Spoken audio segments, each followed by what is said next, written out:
It hits like a storm you never saw coming.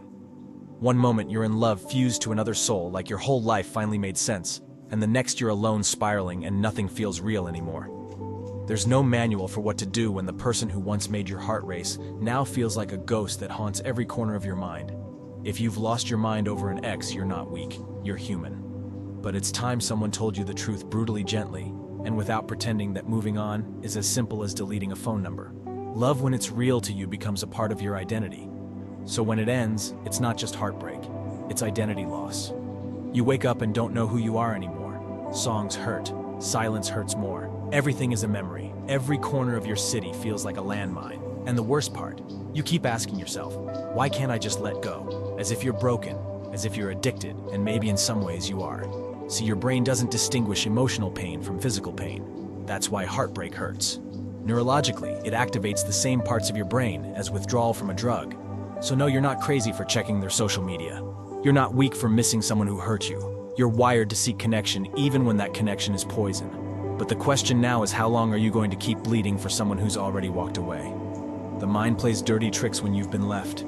It romanticizes the past. It filters out the bad moments and amplifies the good ones. You remember the kisses, not the silence. The warmth, not the cold indifference. But you have to remember all of it, because clinging to a fantasy is like trying to drink water from a mirage. It only leaves you more dehydrated. Nostalgia is a liar when you're lonely, and longing unchecked becomes self-destruction in disguise. You may think you're fighting for love, but often you're just fighting not to feel abandoned. That's the raw core of it. You weren't just in love, you were seen. You felt chosen, special.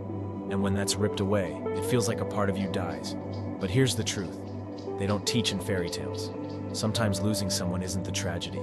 Becoming someone you don't recognize to keep them, that's the real loss. The version of you that begged, that chased, that hoped after being ignored, that wasn't love. That was fear. Fear of being alone. Fear of not being enough. Fear that this was your only shot at happiness. But what if I told you your ex wasn't your soulmate? What if they were your mirror, showing you every wound you still hadn't healed, every part of yourself? You still questioned every scar you tried to hide. That breakup, it cracked you open, and I know it hurts like hell. But cracks let the light in. Maybe that's what this pain is for. Not to break you, but to wake you. Because sometimes you need to lose your mind over the wrong person to finally find yourself. The one you forgot. The one you betrayed to please someone else. The one who deserves more than breadcrumbs of affection and texts that come only when they're bored or lonely. This isn't about them anymore. It's about you, about reclaiming your dignity, your sanity, your power. Yes, they left. But now it's your turn to leave behind the version of yourself that tolerated less than you deserve. To bury the hope that they'll come back and suddenly be the person you wanted. They won't. And you don't need them to this pain. It has an expiration date, but only if you stop reopening the wound. Stop rereading the texts. Stop imagining a reunion. Start grieving the fantasy. Start choosing yourself. Start living like your peace matters more than their presence, because it does. You're not unlovable, because they left. You're not broken, because they moved on faster. That doesn't reflect your worth. It reflects their path. And maybe your story was never meant to end in forever. Maybe it was just meant to teach you that losing your mind over someone is the last time you'll ever hand your power away.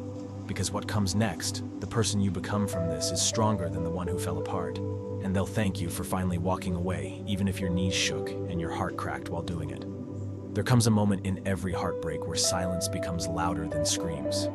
That quiet space where you're no longer refreshing their page or waiting for a message that will never come. At first it feels like numbness, then slowly like clarity.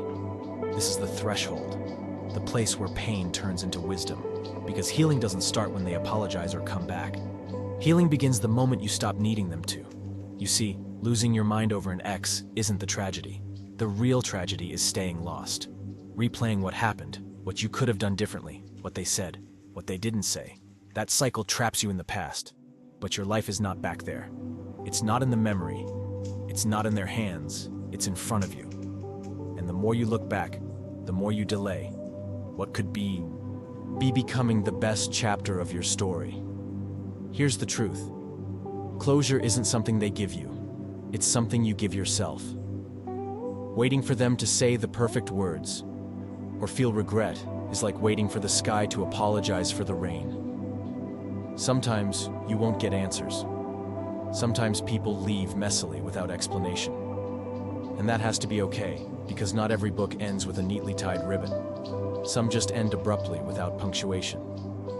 And still the story moves on. So how do you stop obsessing? How do you stop waking up with a pit in your stomach, haunted by what-ifs and could-have-beens? You don't do it all at once. Healing isn't a switch. It's a decision you make every single day. You take their name off the pedestal. You stop assigning them godlike power over your emotions. You start doing the tiny things, going for a walk without checking your phone, eating without replaying the last fight, sleeping without mentally composing messages you'll never send. These aren't grand gestures, they're quiet rebellions. Acts of freedom. Proof that you're beginning to return to yourself. Because here's something you may not have realized yet. The pain isn't just about them. It's about everything you've been carrying long before they showed up. That breakup cracked open old wounds, abandonment, unworthiness, the feeling of being hard to love. That's what's screaming. That's what's been triggered.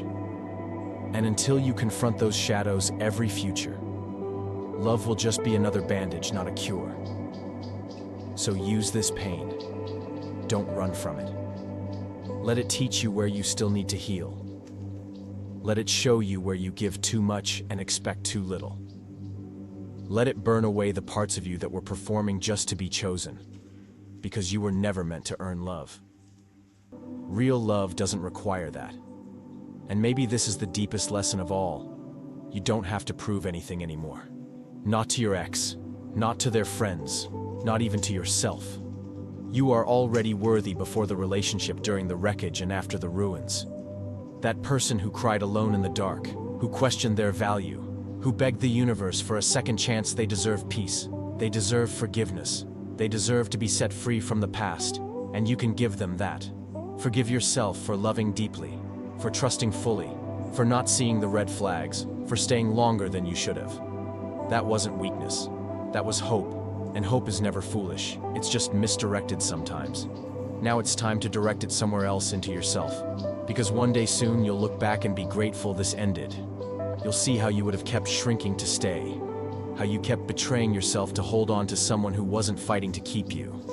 And you'll be proud not just that you survived, but that you rebuilt, stronger, wiser, unshakable. And if you ever feel yourself slipping again, replaying their smile, idealizing the good days, remind yourself of this.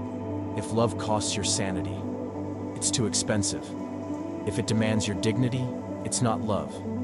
And if walking away gives you back your peace, it's the beginning, not the end.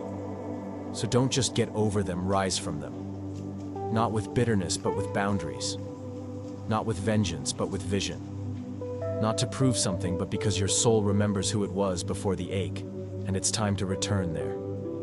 If this message found you in a dark place, let it be the light you were looking for. You're not alone in this journey, and you're not broken. You're rebuilding piece by piece, day by day.